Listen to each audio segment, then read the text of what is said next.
right, we ready? You ready? You ready? You ready? We good? Yeah. All right.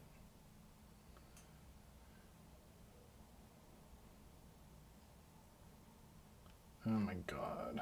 Blue sky, you're so whack. Okay.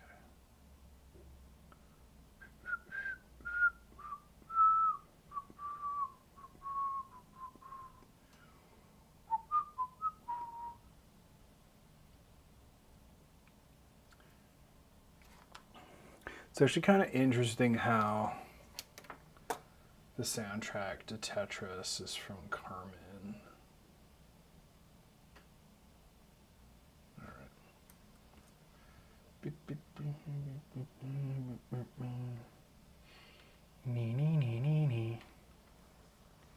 Right? Okay.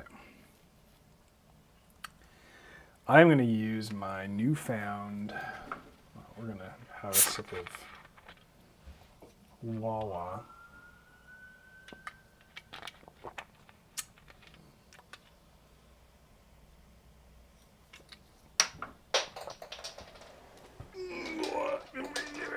Oh my God, okay.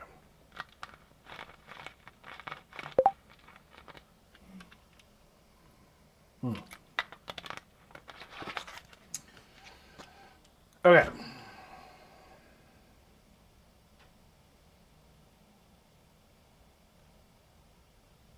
Interesting.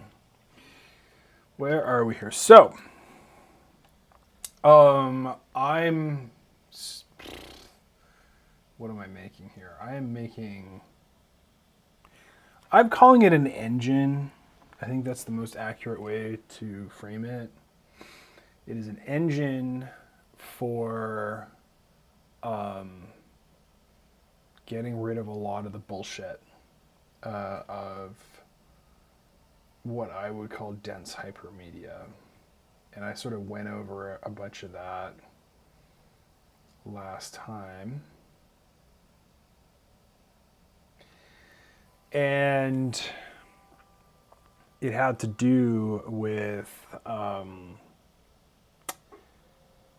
let's just dig that out. Actually, why don't we? Can we dig it out? Ooh, there goes on the ground. Where are you? You're in here somewhere. Yeah, there we go. I mean, there were a few sort of motivations for it. Dense hypermedia, I would say, is characterized by small resources with small nodes with lots of links. And it helps. This is, I mean, I would not include this in the definition of dense hypermedia. That the both the nodes and the links had to be typed, but it's real useful if they are. So I'm trying to make dense hypermedia, and the sort of top, you're coming down from very high up. What does that look like? This is the example that I use. It is, when you think about a conventional document, a conventional document is, it has the characteristic that, well, you start at the front and you go through it end to end, cover to cover. And, there are some exceptions to that, but that's basically the pattern. And when you're trying to communicate some information or other, you have this situation where you have experts that need details, and then you have the public who needs explainers. And typically the public does not want to see the details. They're scared of the details. They're offended by the details. They don't want to see the details. And then you have the experts who have to see the details, because if they don't see the details, they don't think you're rigorous. They don't think you're serious. And then what the public does need, once you've gotten rid of all the details you can get rid of, is for like whatever details that you absolutely cannot get rid of, because then otherwise you have nothing left to say, you need some kind of explainer. And the experts don't want to see the explainer. They're bored by the explainer. They are annoyed by the explainer. They are, they think they're wasting their time with you. And then in the middle, you've got this sort of content in common, which everybody should understand. So I want to be able to make this be the superposition of all this stuff. I want to be able to make content that solves this problem by creating one thing and not having to manage, 2 different documents plus the content that they share and keeping that all up to date and whatever and so on and so forth. And then also like anticipating the places where this or that, audience is going to see it and so on and so forth. I don't want to deal with that. So we'll just sort of like define this as the focal point for the problem. Then there's a bunch of other stuff that I want to solve that is solved the same way. But we'll just use this as the sort of focal point for now of what needs to be solved. So I have to really change the color temperature here. I feel like I'm too gray. How's that? It's a little more bounchica. So I have made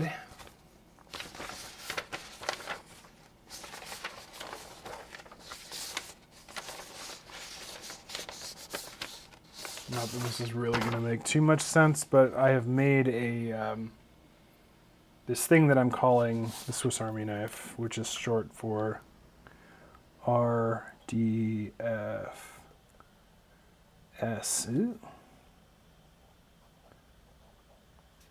SAK for Swiss Army knife.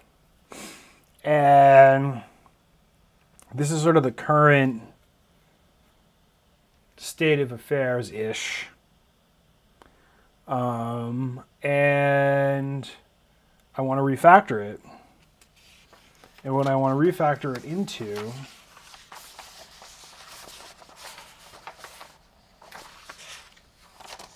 this was an earlier one. So where are we here actually? So I have this like context, it's got a configuration, there's the file system, blah blah blah. It's basically it's a static site generator. What I want to do is I want to have a live engine in addition to the static generator.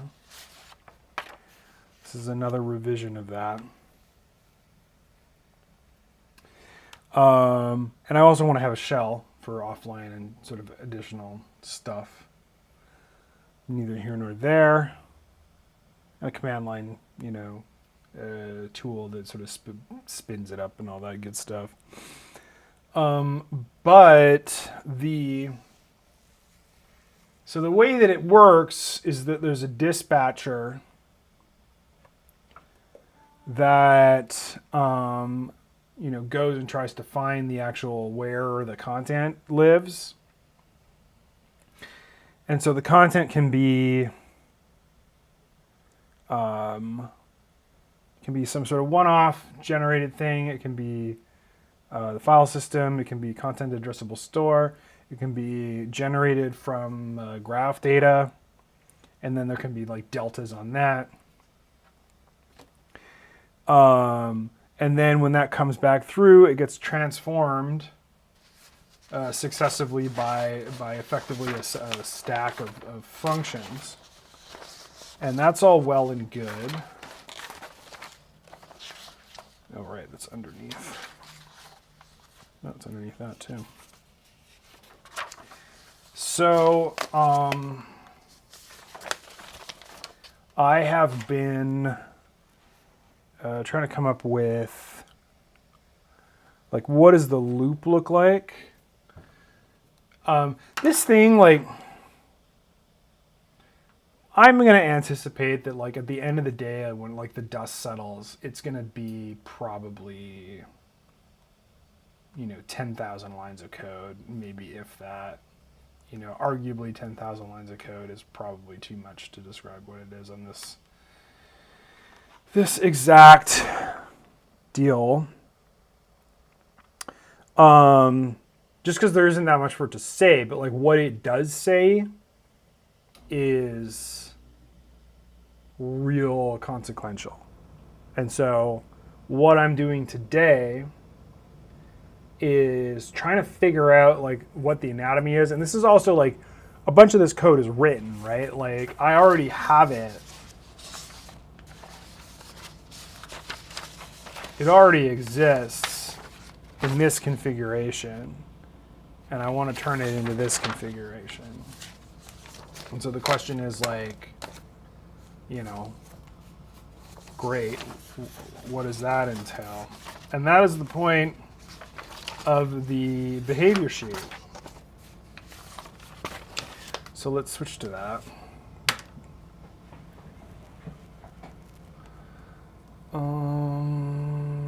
Oh yeah, I can use my auto switcher.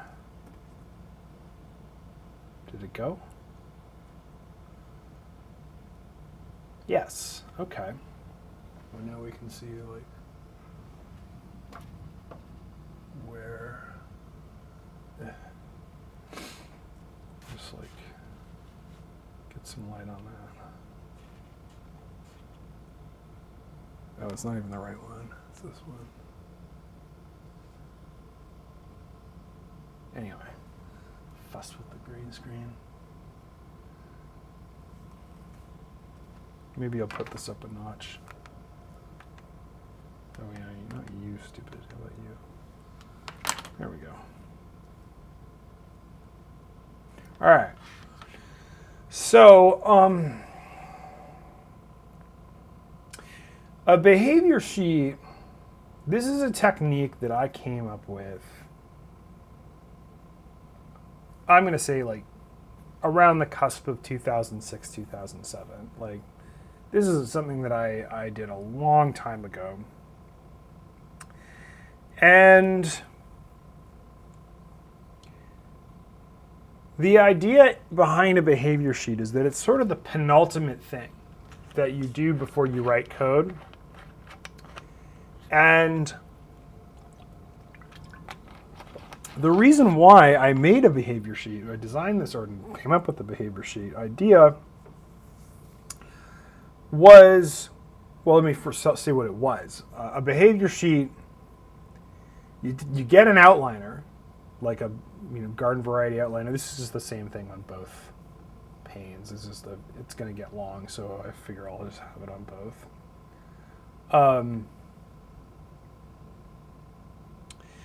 So you just get an outliner, like org mode, like this, and you start blasting out bullet points. And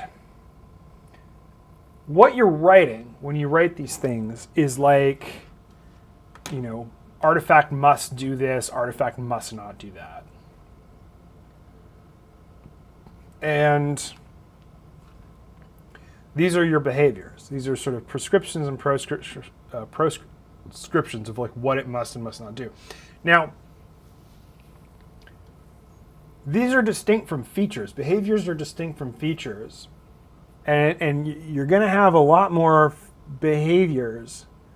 You're going to have a lot more features. It's kind of like, in a way, it's kind of like filling out a bug report before the code is even written. So in that way, it's like it tracks very closely to like TDD kind of unit testy, BDD kind of stuff, behavior driven development, which is kind of where I got the idea from.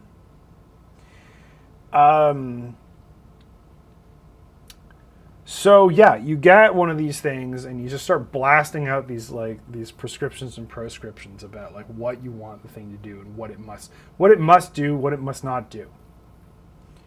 How it's going to behave. And I did this initially for the purpose of time estimates for software development.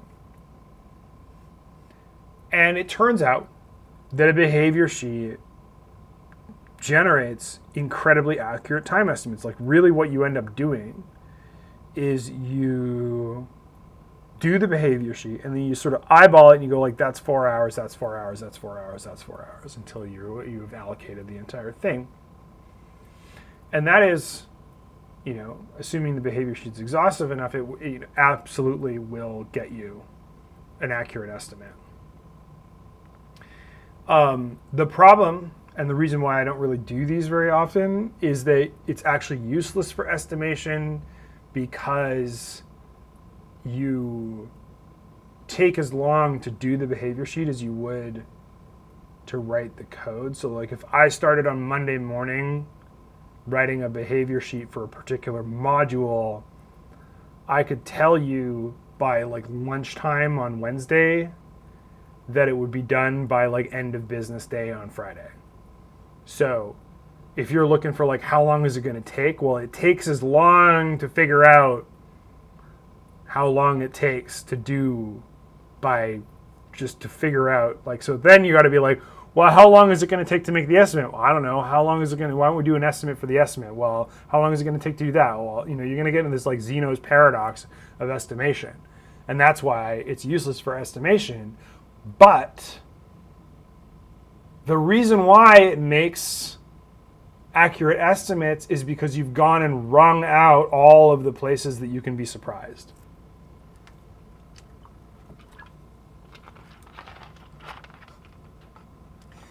And so in that way, it's still worth doing. It's just not, somebody comes up and says, how long is it going to take and how much is it going to cost? You're like, well, I have one way of doing that. And you're not going to like it because I can't tell you how long that's going to take or how much that's going to cost.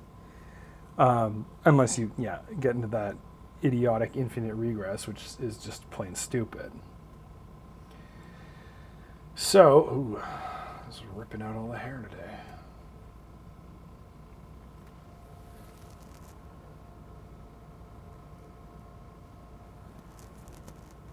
So I've already populated this like a little bit. It's org mode, so.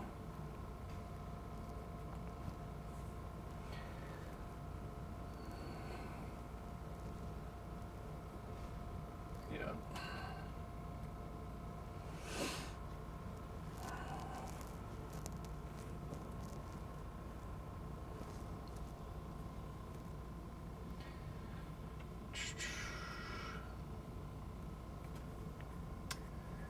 All right, so I'm just going to keep blasting this out and probably talk to myself. If somebody shows up in the chat and doesn't say anything stupid, I might answer. Last time people were like, oh, do you do DMT? How do I make Java? It's like, God, I can't. This is the thing is like, when you can't tell if somebody's an idiot or if they're trolling, it's probably bad, right? Anyway. Again, this is the same thing on both sides of the screen. So if we were to go back and look at this,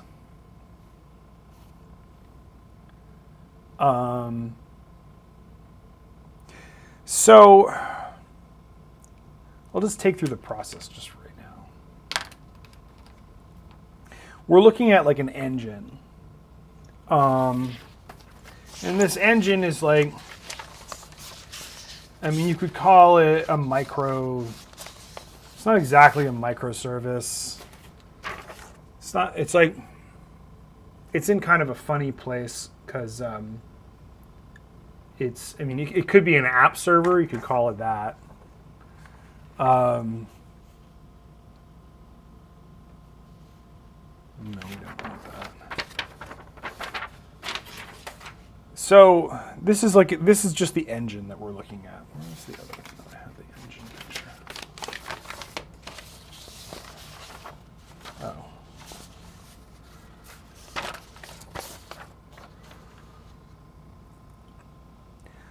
I mean, that's not exactly like this is sort of like everything outside of this is sort of everything in this part is what this is.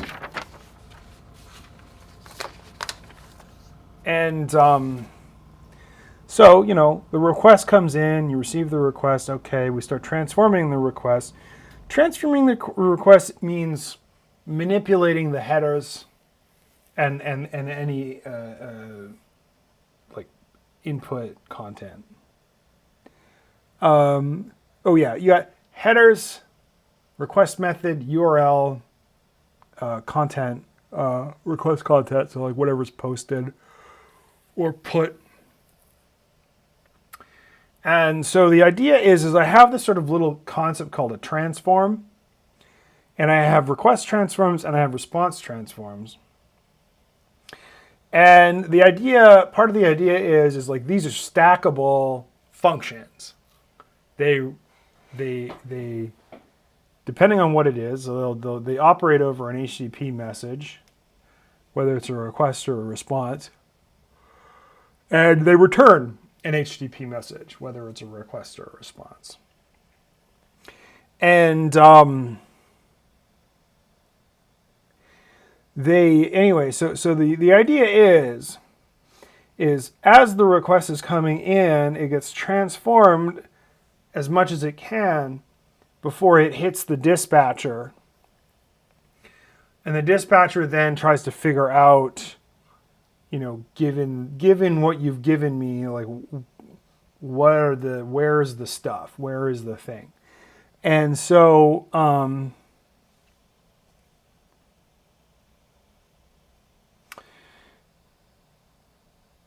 sorry, I just had a thought there that needs to put a pin in it. But anyway, so the idea is like the transforms are pluggable. You just make these transforms, and the endpoints are the not origin but sources, like the actual where you get the data from or the content from, is also pluggable.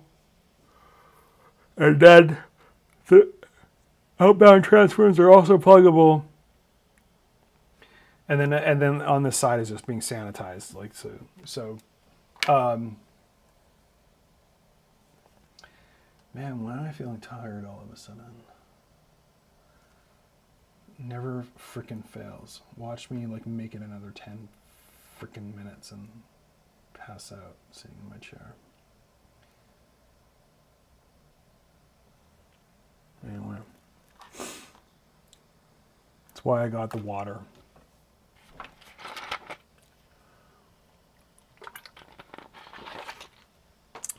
Hopefully the water will keep me awake.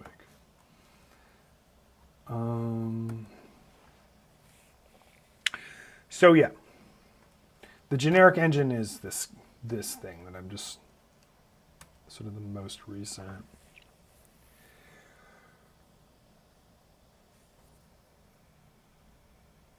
It's looking real gloomy out there. So we want to kind of imagine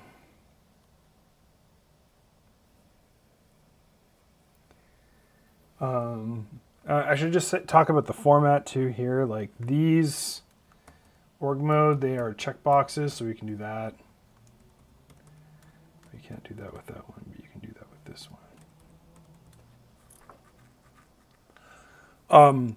I'm putting the P in parentheses here. P is a position.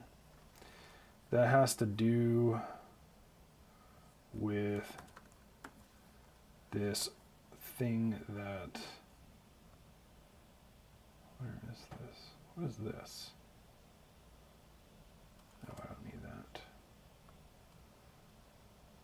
this, or this, or that.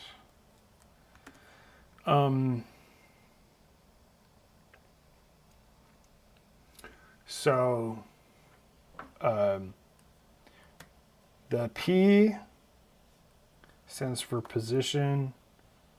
It's like these guys.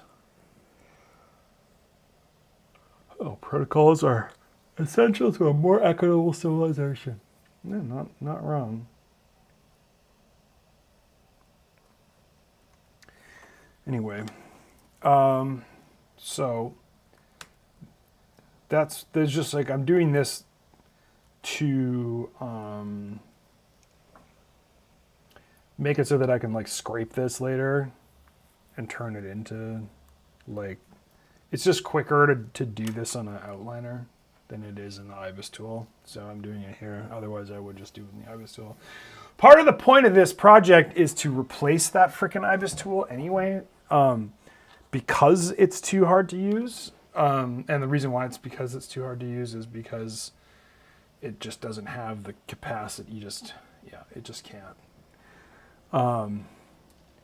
It would need, part of the reason why I was like embarked on this entire project was because I had to rewrite the code in a different language because the language that I did initially in was not up to the task, because there were frameworks and stuff like that had capabilities that it's like, oh, you're gonna write a whole bunch of third-party code against some third-party thing that, no. Anyway, it made bad sense. So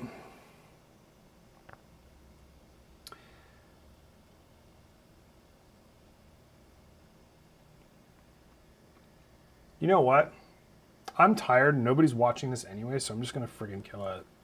We might come back later, but I'm just like, I'm hungry and I'm kind of sleepy, so I'm going to just kill this.